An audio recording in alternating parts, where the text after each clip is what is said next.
संसार की सबसे बड़ी संपत्ति भगवान की भक्ति है।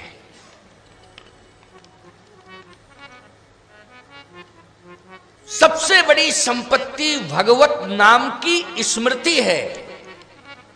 यह सबसे बड़ी संपत्ति है और भगवान की विस्मृति ही सबसे बड़ी विपत्ति है। भगवान की विस्मृति क्या है? विपत्ति।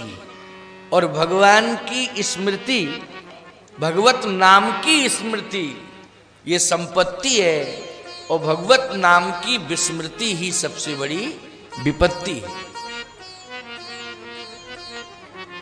इसलिए सतत हरि नाम स्मरण करते रहना।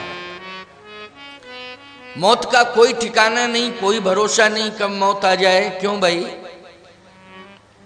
ये मत समझना कि मौत का संबंध, मृत्यु का संबंध अवस्था से है।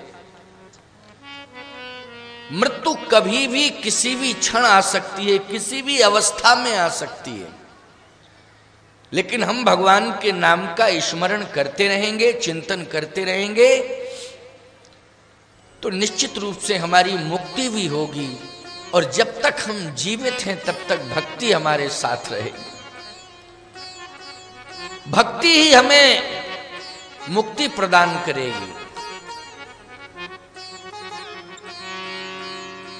भगवान ने हनुमान जी से यही तो पूछा कि हनुमान,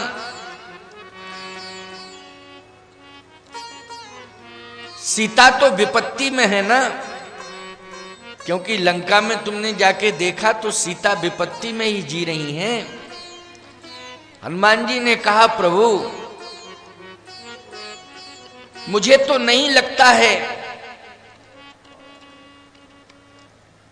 कि उनके जीवन में बहिरंग दृष्टि से तो विपत्ति प्रतीत हो रही है, लेकिन अंतरंग दृष्टि से आपके नाम का वो स्मरण कर रही हैं, इसलिए राम नाम का खजाना भर रही हैं वो। और राम नाम से बड़ी संपत्ति दूसरी हो नहीं सकती है प्रभु। और जिसके पास राम नाम की संपत्ति हो, विपत्ति उसका कुछ भी नहीं बिगाड़ सकती। आंखों में आंसू भर के भगवान से यही कहा श्री हनुमान जी ने कि हे प्रभु, कहे हनुमंत विपत प्रभु सोई,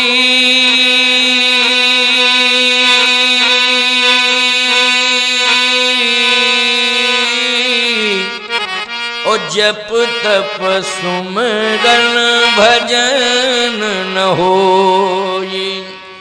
जप तप सुमरन भजन न होई। आपके नाम का विस्मरण जिसके जीवन में आ जाए वही विपत्ति है। मां जानकी तो आपके नाम का स्मरण कर रही हैं, इसलिए विपत्ति आती तो है लेकिन दूर जाती है, दूर चली जाती है। दुख आता है लेकिन आपके नाम का स्मरण करते ही दुख दूर हो जाता है।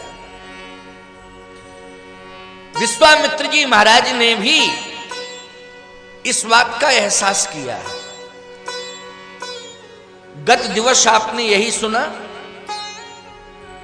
विश्वामित्र जी महाराज को प्रसन्नता कब हुई? जब भगवान मिल गए।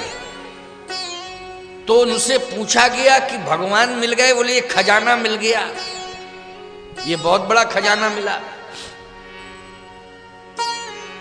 श्याम गौर, श्याम गौर सुंदर दो भाई, विश्वामित्र महानिधि पाई। विश्वामित्र महामुनि पाई। श्याम गौर सुंदर दो भाई, विश्वामित्र महानिधि पाई। विश्वामित्र महामुनि पाई। विश्वामित्र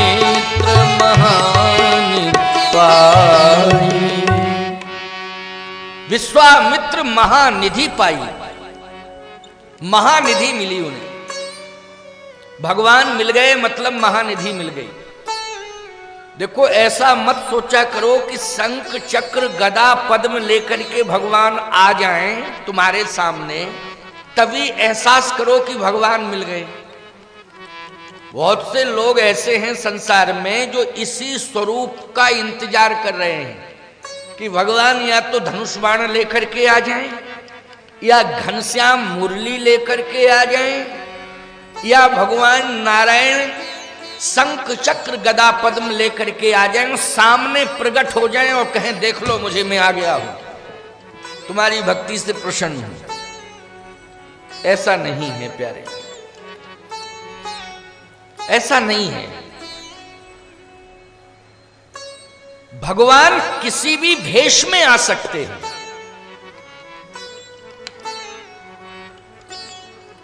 संत के भेष में भी भगवान आ सकते हैं। भगवान सामान्य पुरुष बन करके आ सकते हैं, वृद्ध का रूप धारण करके आ सकते हैं, बालक का रूप धारण करके आ सकते हैं। वो कोई ना कोई रूप धारण करके आ सकते हैं। ऐसा मत सोचना कि भगवान शंख चक्र गदा पद्म लेकर के ही आ जाए। किसी भी रूप में आ सकते हैं, आपको मिल सकते हैं। विश्वास करना पड़ेगा आपको। क्या करना पड़ेगा? विश्वास। बोलो करना पड़ेगा कि नहीं?